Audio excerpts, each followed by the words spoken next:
Time for a very fast version of Will They or Won't They? And instead of having our guys, our VFLs, there's only 2 VFLs today. So instead of standing, we've got them seated. They are seated over there. There they are. All right. So we're going to be really quick here. 4 questions for you. Will they or won't they? First, entering yesterday's action, Florida had the worst pass defense in the SEC. Nico Iamaleava has averaged 178 passing yards per game versus the 4 Power 5 teams he started against.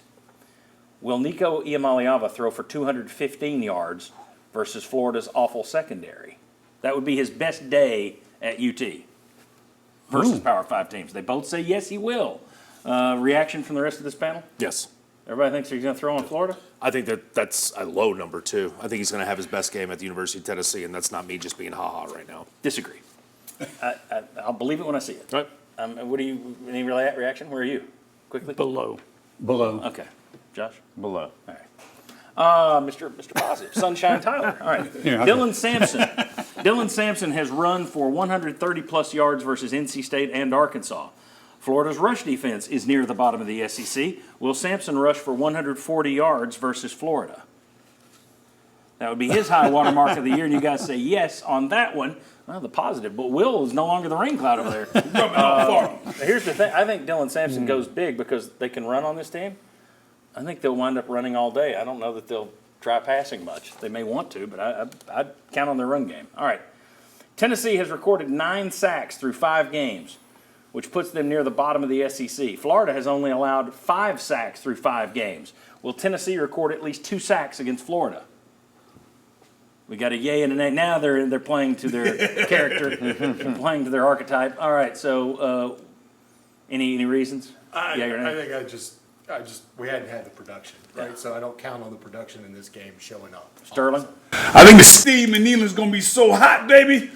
Our boy's going to be juiced. Perfect lead into my last question, which is a little unusual. A couple of weeks ago, Danny White announced that ticket prices at UT would be going up next year to help pay players.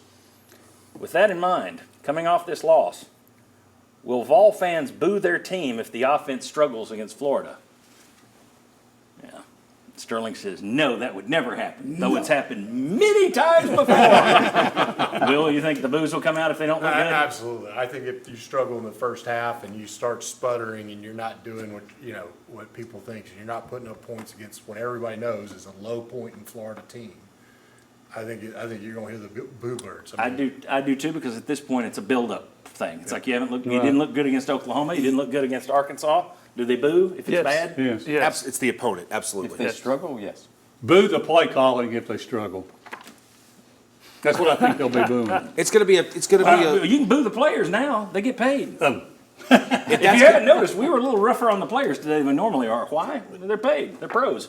If that's Kentucky on the field, maybe not as much because it's Florida, the rivalry, the boil point, yes. All right. When we come back, we'll play Beat the House. Chuck is going to set the line for Tennessee, Florida. Where's he going to put that thing? To split the panel. Come on back.